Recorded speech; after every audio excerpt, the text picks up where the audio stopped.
ಇಲ್ಲ, ರಜೆ ಯಾರಿಗೂ ಕೊಡೋದಿಲ್ಲ. ಈ ಸಂದರ್ಭದಲ್ಲಿ ರಜೆಗಳನ್ನು ಘೋಷಣೆ ಮಾಡೋದಕ್ಕೆ ಹೋಗೋದಿಲ್ಲ, ಅಥವಾ ರಜೆಗಳನ್ನು ಮಂಜೂರು ಮಾಡೋಕ್ಕೆ ಹೋಗಲ್ಲ.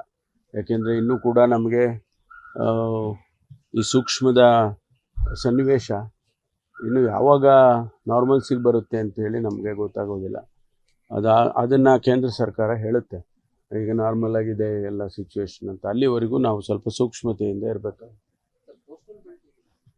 ಎಲ್ಲ ಕಡೆ ಕೋಸ್ಟಲ್ ಬೆಲ್ಟಲ್ಲಿ ಇನ್ನೂ ಹೆಚ್ಚು ಪರಿಣಾಮಕಾರಿಯಾಗಿ ನಾವು ಕೆಲಸ ಮಾಡಬೇಕಾಗುತ್ತೆ. ಯಾಕೆಂದರೆ ಅಲ್ಲಿ ಅದು ಸ್ವಲ್ಪ ಸಾಮಾನ್ಯವಾಗಿ ಯುದ್ಧದ ಸಂದರ್ಭಗಳಲ್ಲಿ ನಮ್ಮಲ್ಲಿ ಹಿಂದಿನ ಅನುಭವ ಏನು ಅಂತ ಹೇಳಿದರೆ, ಕೋಸ್ಟಲ್ ಏರಿಯಾಸಲ್ಲಿ ತುಂಬ ಟೈಟಾಗಿರಬೇಕು ಅಂತೇಳಿ. ಅದರಲ್ಲೂ ಕೂಡ ನಮ್ಮಲ್ಲಿ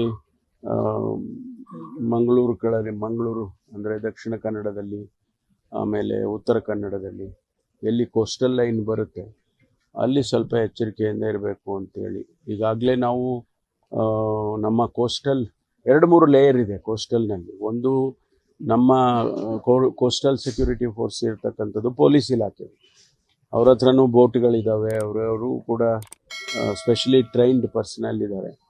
ಆಮೇಲೆ ಎರಡನೇದು ನೇವಿನವರು, ಅವರು ಕೂಡ ನಮ್ಮ ನೀರಿನಲ್ಲಿ ಅಂದರೆ ವಿದಿನ್ ದಿ ಇಂಟರ್ನ್ಯಾಷನಲ್ ಬಾರ್ಡರ್ ಅವ್ರದ್ದು ಒಂದು ಫೋರ್ಸ್ ಇರುತ್ತೆ. ಆಮೇಲೆ ಇಂಟರ್ನ್ಯಾಷನಲ್ ಬಾರ್ಡರ್ಗೆ ಬೇರೆ ರೀತಿಯಲ್ಲೇ ಅವರು ಫೋರ್ಸ್ ಇಟ್ಕೊಂಡಿರ್ತಾರೆ. ಅದೆಲ್ಲವೂ ಈಗಾಗಲೇ ಪ್ರಾರಂಭ ಆಗಿದೆ. ಲಾ ಆ್ಯಂಡ್ ಆರ್ಡರ್ಗಿನ್ನ ಹೆಚ್ಚಾಗಿ ಏನು ದೇಶದಲ್ಲಿ ಯುದ್ಧದ ಭೀತಿ ಇದೆ ಮತ್ತು ಏನು ಗಡಿ ಪ್ರದೇಶದಲ್ಲಿ ಆಗ್ತಾ ಇರ್ತಕ್ಕಂಥ ಚಟುವಟಿಕೆಗಳು, ವಿಶೇಷವಾಗಿ ಟೆರರಿಸ್ಟ್ ಆರ್ಗನೈಸೇಷನ್ಸ್ ಏನು ಅಲ್ಲಿ ಆಪರೇಟ್ ಮಾಡ್ತಾ ಇದ್ರು, ಅದರ ವಿರುದ್ಧ ಭಾರತ ಸರ್ಕಾರ, ನಮ್ಮ ಇಂಡಿಯನ್ ಆರ್ಮಿ ಕ್ರಮ ತಗೊಂಡಿದ್ದಾರೆ.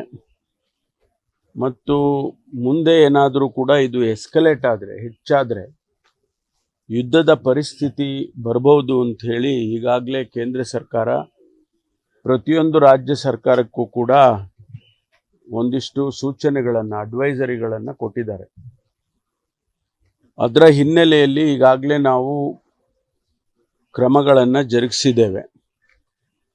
ಎಲ್ಲೆಲ್ಲಿ ಸೂಕ್ಷ್ಮ ಪ್ರದೇಶಗಳಿದ್ದಾವೆ ಅಲ್ಲೆಲ್ಲ ಹೆಚ್ಚು ಸೆಕ್ಯೂರಿಟಿಗಳನ್ನು ಹಾಕೋದರ ಮೂಲಕ ಅವುಗಳ ರಕ್ಷಣೆ ಮಾಡ್ತಕ್ಕಂಥದ್ದು. ಮತ್ತು ಬೇರೆ ಏನಾದರೂ ಚಟುವಟಿಕೆಗಳು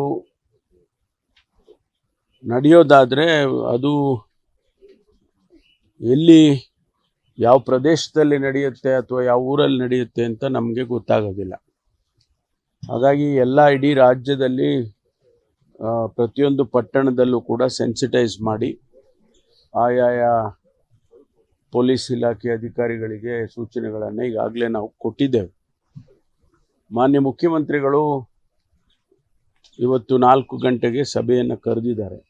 ಉದ್ದೇಶ ಏನು ತಯಾರಿ ಮಾಡಿಕೊಳ್ಬೇಕು, ಒಂದು ವೇಳೆ ಅಂಥ ಸನ್ನಿವೇಶ ಬಂದರೆ ಎಸೆನ್ಷಿಯಲ್ ಕಮಾಡಿಟೀಸು, ಅದು ನೀರಿರ್ಬೋದು, ಆಹಾರ ಧಾನ್ಯ ಇರ್ಬೋದು, ಮತ್ತು ಆರೋಗ್ಯಕ್ಕೆ ಸಂಬಂಧಪಟ್ಟ ಆಸ್ಪತ್ರೆಗಳು, ಇವುಗಳನ್ನೆಲ್ಲ ಯಾವ ರೀತಿ ನಾವು ನಡೆಸ್ಕೋಬೇಕು ಅನ್ನೋದ್ರ ಬಗ್ಗೆ ಅವರು ಸೂಚನೆ ಕೊಡ್ತಾರೆ ಮತ್ತು ಮಾಹಿತಿಯನ್ನು ಕೂಡ ತಗೊಳ್ತಾರೆ ಅಂತೇಳಿ 4 ಗಂಟೆಗೆ ಸಭೆಯನ್ನು ಕರೆದಿದ್ದಾರೆ.